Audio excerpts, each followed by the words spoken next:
going on, friends? One big score you can make buying a used Harley-Davidson is if you can find one that's actually got some performance work done to it. This is a really good deal right here. You've already got a bike that's got all the performance goodies on it. It's got heads, it's got high compression, it's got the cams, it's got the exhaust system, it's already been dyno tuned. This thing is ready to rock and roll, ready to go. Somebody's already done the hard work for you, spent the big bucks, spent the big labor, and you come in and you're buying this bike for a whole lot less than the money that they put into it. That sounds like a great deal, right? But there are some pitfalls to it, and I'm going to show you what some of those pitfalls are today.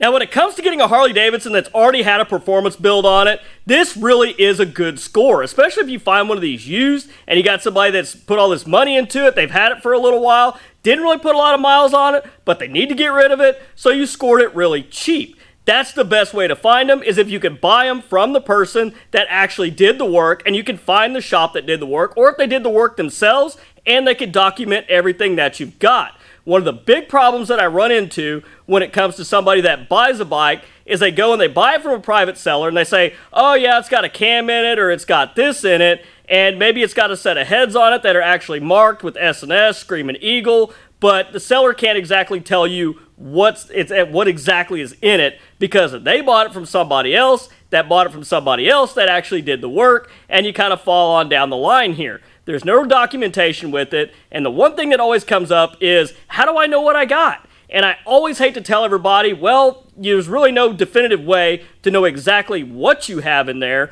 unless we go and we start tearing the engine down to actually find out what's in it. Now, one of the other big pitfalls is if parts come up missing from what documentation that comes with the bike. Guys, please don't forget, if you enjoyed today's video, don't forget to hit that like button and consider subscribing to the channel if you haven't done so already.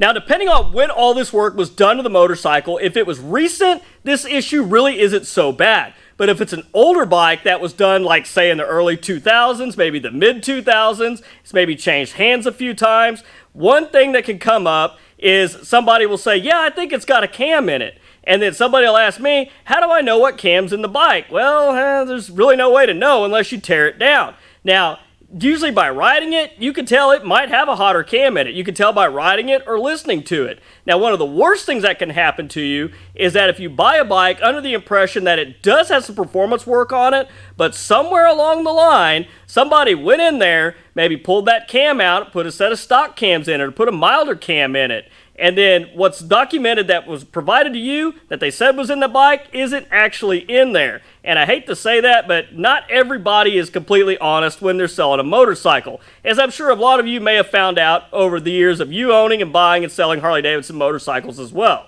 Now, the other pitfall to buying a bike that's got a lot of performance accessories and performance work done to it is that you don't necessarily know with 100% certainty who did the work. What kind of quality of work was done to this bike? Was it dyno tuned? Was it broke in properly? Even worse is if the bike has a tune on it, it's been flashed with, say, a flash tuner or something, and you don't have the tuner. Basically, you're kind of screwed there if that tuner didn't come with the bike. Now, generally, you could take it to a dyno shop, get you another tuner, but you don't know 100% what has been done to the bike, so you don't really know what specs that need to be tuned with. This is very true when it comes to a cam. If you're trying to tune your motorcycle with a flash tuner on a bike that's already got a performance build done on it, you need to know what cam is in that bike. And as I mentioned, the only way to really know is you got to pull it out and look for what markings are stamped on it, because it is imperative to know what your intake valve opening and closing is on these things to actually get them properly tuned with a flash tuner. Even if you take it to a dyno tuner, you are going to have to know some information on this to give them. You got to give them something to go on so that they can make sure that they get the motorcycle properly tuned. There's a lot of factors with that creates a lot of unknowns. So even if you buy one that's got a lot of performance mods on it, that's not a bad thing, but just be prepared you might have to kind of deconstruct that bike a little bit to really kind of figure out what you have.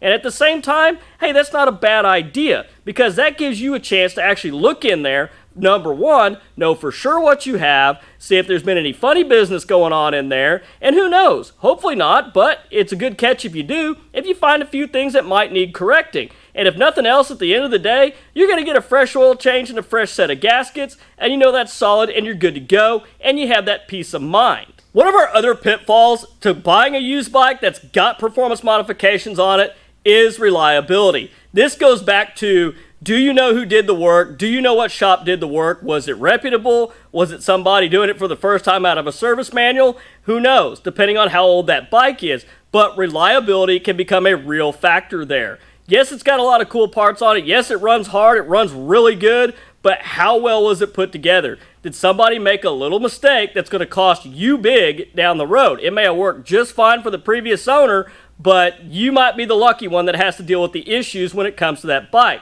Also, when it comes to performance modifications, as I mentioned, high performance motors, sometimes reliability can go down depending on who did the work. And a lot of times, somebody might know that there's something wrong with this bike. They may know that they screwed something up with it. They know it's kind of a time bomb, and they're trying to unload it, and you could be the unfortunate soul that comes along and takes it off their hands. Does it happen?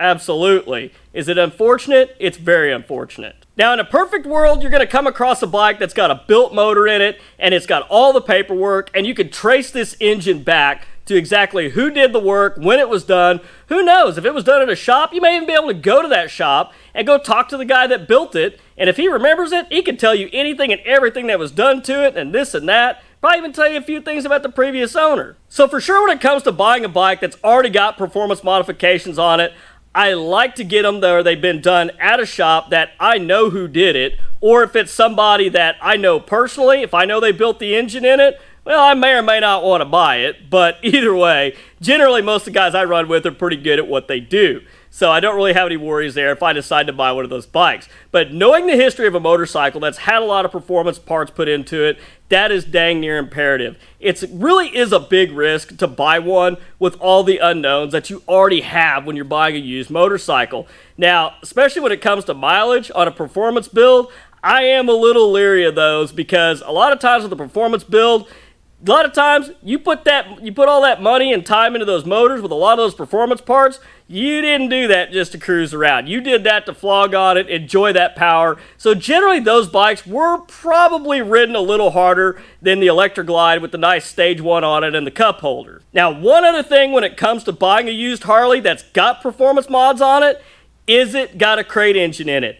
This is a very slippery slope here, and I've covered this quite a bit in videos, but I mainly focused on doing the engine swap part. But if you're looking at a bike, it's got an S&S engine in it. Number one, I want to see the documentation on that engine. I want to see everything that I possibly can that links that engine back to that bike. Even better, if they still got the original motor, that's a huge bonus. If it goes with the bike, excellent.